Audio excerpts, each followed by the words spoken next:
Agora, Paulo, por favor, faça sua apresentação. Senhor Presidente, membro Wild e membros distintos do comitê, meu nome é Paulo Figueiredo e eu sou a prova viva que respira das violações de direitos humanos no Brasil. Por fazer o trabalho de um bom jornalista, eu fui censurado e meus bens estão congelados e meu passaporte brasileiro foi cancelado. Tudo sem processo legal. Eu venho de uma família com um longo legado de lutar contra a tirania. Meu bisavô, o general Euclides Figueiredo, liderou uma revolução contra o ditador mais brutal do Brasil, Getúlio Vargas. Por isso, ele passou anos na cadeia. Seu filho, meu avô, João Figueiredo, se tornou o 38º presidente brasileiro em 1979. Com a tarefa de acabar o regime militar. Como presidente, ele deu anistia, teve eleições livres, permitiu múltiplos partidos políticos e, ao final do seu mandato, pacificamente deu de volta o poder a civis, restaurando a democracia plena no Brasil. Com esse legado de gerações lutando por liberdade de expressões, agora cai sobre mim. Ao final de 2022, ano da última eleição presidencial no Brasil, eu era um comentarista político na JP News, uma rede de TV frequentemente comparada à Fox News americana. O show de prime time que eu estava foi elegido o melhor pelo país e havia mais audiência que as últimas duas redes combinadas, incluindo o CNN. Eu tinha mais de 5 milhões de seguidores em todas as redes sociais, com mais engajamento que virtualmente qualquer jornalista. Sob qualquer medida, eu era um dos jornalistas mais influentes do país, até que eu comecei a ser alvejado por uma série de decisões da mais alta corte do país. Em dezembro de 2022, eu tive todas as minhas redes sociais canceladas para brasileiros.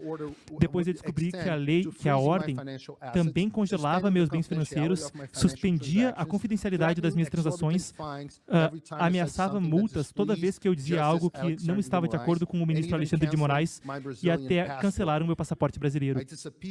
Eu desapareci de todo o meu público.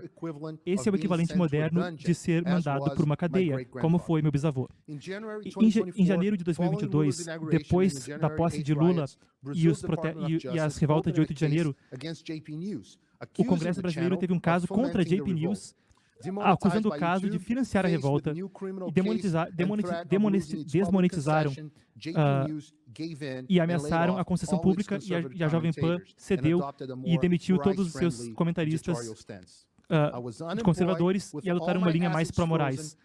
Eu estava desempregado, com tudo congelado e sem minhas redes. O Rumble e o Locals prometeram sempre manter a liberdade de expressão.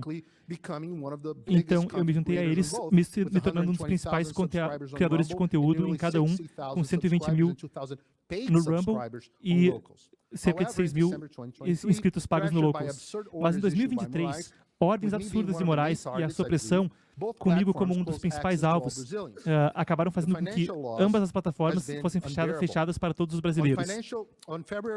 Em 8 de fevereiro de 2024, mídia brasileira noticiou uma nova ofensiva contra mim. Eu estava sendo investigado por falar de forma precisa na TV sobre o alto comando brasileiro e seu papel em dezembro de 2022. Nessa investigação, houve uma nova medida proibindo que eu tivesse contato com o ex-presidente Bolsonaro e com qualquer outra pessoa investigada. Uma tática clara de intimidação que cerceia minha atividade jornalística. Existe um único objetivo por trás de cada uma dessas coisas. Um fator comum, Alexandre de Moraes. Lembrem desse nome. Ele é de fato o ditador do Brasil. Ele é um ministro da Suprema Corte, ele dirige o TSE, a Corte Eleitoral, e ele também está adiante da infame investigação de fake news, que começou em 2019 e segue até hoje. Um precedente alarmante. Ao longo de tudo isso, meu trabalho estava ocorrendo do meu estúdio, na Flórida, onde eu morava desde 2016. Eu, portanto, estava sob a jurisdição desse país o tempo todo e, consequentemente, era protegido pelos direitos garantidos pela primeira emenda da Constituição americana. As companhias americanas têm obedecido ordens ilegais diretamente de ministros brasileiros, sem procedimentos internacionais, e estão cedendo dados de indivíduos que estão sob jurisdição americana. Esse Congresso deveria lidar com isso, já que não só viola nossos direitos constitucionais, mas também expõe um risco de inteligência e possivelmente viola a FCPA. De forma alguma, eu fui o único jornalista afetado. No mesmo dia, um jornalista premiado e autor premiado, Rodrigo Constantino, que está aqui, e Guilherme Fiuza foram alvos de decisões que eram copia e cola disso. Outros jornalistas, como Alan dos Santos, também presente aqui hoje, enfrentaram medidas até mais duras, incluindo ordens de prisão. O podcaster libertário Monarch, conhecido como Joe Rogan brasileiro, sofreu um destino semelhante. Estão ambos exilados nos Estados Unidos. Há outros exemplos, incluindo congressistas ou mesmo a juíza Ludmila Grillo, aqui na audiência, um congressista como Gustavo Gayer, Nicolas Ferreira, também estão aqui, ou Marcel Van Hatten, Carlos Ordi, Alexandre Ramagem, Carla Zambelli. Muitos outros membros do Congresso e mesmo o senador Marcos Duval, que teve suas redes sociais bloqueadas, seus escritórios invadidos. O congressista Daniel Silveira atualmente está 9 anos na prisão por gravar um vídeo criticando duramente Moraes. O ex-congressista Deltan Dallagnol, o ex-procurador que colocou Lula condenado por corrupção, também está aqui por ordem de Moraes. Uma pesquisa mostra que 70% dos congressistas brasileiros acreditam que a Suprema Corte invade sua jurisdição. 2/3 dos brasileiros acreditam que o país vive sob uma ditadura judiciária. Demonstrações com centenas de milhares de pessoas são principalmente contra Moraes. O povo brasileiro e o Congresso sabem que Moraes está fora de controle, mas estão paralisados com medo. Muitos perguntam como um único juiz pode fazer tantas coisas, dado que o Brasil tem leis para a liberdade de expressão. Na verdade, Alexandre de Moraes não tem esse poder por lei, e suas ações flagrantemente violam a Constituição do Brasil, e especificamente o artigo 5º, artigos 4, 9º e artigo 220, bem como leis internacionais das quais o Brasil é signatário, como o artigo 13, parágrafos 1 e 2 da Convenção Americana de Direitos Humanos e o artigo 19 da Declaração Universal de Direitos Humanos. Essa censura e perseguição acontecem dentro de processos ilegais, como a dita investigação das fake news, que agora investiga até Elon Musk. De Moraes age como a suposta vítima, investigador, procurador e é o juiz, sem direito a recurso. Ele também age através do seu cargo no TSE, que deu para ele poderes diferenciados durante as eleições de 2022, que persistem até hoje. Esses atos ocorreram de forma velada, com casos correndo sob sigilo judicial e com advogados sem acesso aos arquivos. Meu caso é icônico. Por 1 ano e meio estou sofrendo as penas sem ter sido formalmente noticiado dos procedimentos contra mim, me tornando incapaz de me defender. Eu só sei das decisões contra mim por causa de quando o Comitê Judiciário dessa Câmara deu um pedido pelas decisões judiciais. Os específicos me chocaram e chocaram o mundo e chocaram o povo brasileiro. Esse sigilo acontece porque o Brasil não tem mais nenhuma lei criminalizando fake news, o que quer que isso seja. Por esse motivo, Moraes tem uma série de alegações na Corte Interamericana de Direitos Humanos, mas lamentavelmente eles estão sentados sobre os casos. Os Estados Unidos talvez tenham um papel amplo nesse senso. Alguns poderiam dizer que o governo americano e ONGs agiram diretamente para fortalecer a censura no Brasil.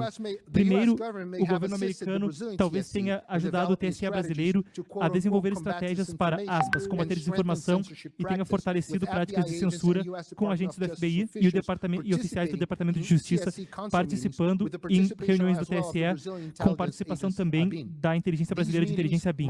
Essas reuniões marcaram o início da escalada autoritária do TSE. As táticas destacadas recentemente do relatório dessa Câmara detalham como o governo Biden coagiu companhias de Big Tech a censurarem americanos, o que é muito próximo do modus operandi acontecendo no Brasil. No entanto, enquanto o governo Biden agiu de forma principalmente informal,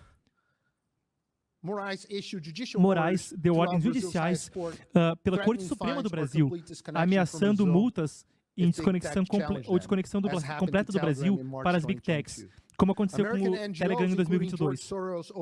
ONGs americanas, como a Ford Foundation e a Open Society de George Soros, fundaram iniciativas que trabalharam perto de Moraes.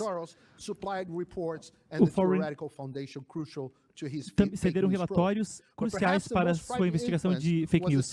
Mas talvez a campanha sistemática que usou todo o poder soft power da democracia americana em uma chamada campanha discreta para proteger a democracia brasileira, de acordo com um artigo do Financial Times. Isso incluiu ações sigilosas de altos oficiais americanos, como o diretor da CIA e o Conselho de Segurança Nacional de Biden, que ameaçaram oficiais, militares e políticos brasileiros com sanções para garantir que Moraes não tivesse qualquer desafio. É estarrecedor porque os Estados Unidos, tradicionalmente, que promove liberdade de expressão e democracia, usaria esses principais oficiais para apoiar a censura e para apoiar um presidente alinhado com China, Rússia, Hamas, Cuba, Venezuela, cartéis de drogas e oposto a interesses americanos globalmente e que mesmo mina o dólar como uma moeda global.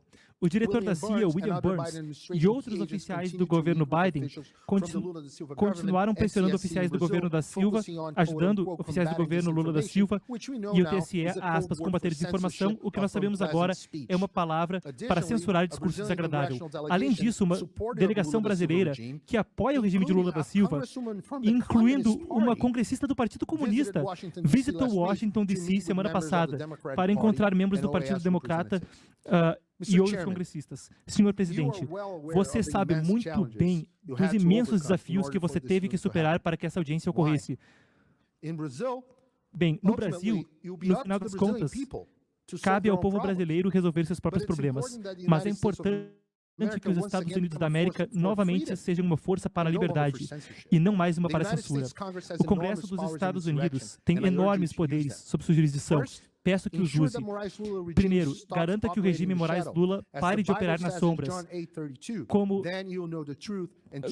está em João 8:32, saberás a verdade e a verdade vos libertará. O Brasil tem que estar mais frequentemente em audiências e o Congresso tem que usar seus poderes para trazer luz ao fato de congressistas visitem o Brasil. Eu falo por parte dos congressistas brasileiros aqui. Vocês são bem-vindos no nosso parlamento e a sua presença trará visibilidade maior do que nós temos tido. Segundo lugar, usem poderes de supervisão contra políticas do Poder Executivo que afetam não só as liberdades no Brasil, mas os interesses do governo americano no mundo todo, alimentando regimes hostis à América como a China. Terceiro, recursos indo para a OEA. O pagador de imposto americano não deveria estar dando recurso para agências que não estão fazendo os interesses do povo. Por fim,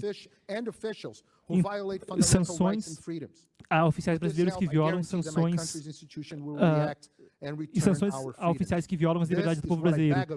Isso é o que imploro de vocês por parte de milhões de brasileiros. Deus abençoe a América, Deus abençoe o Brasil.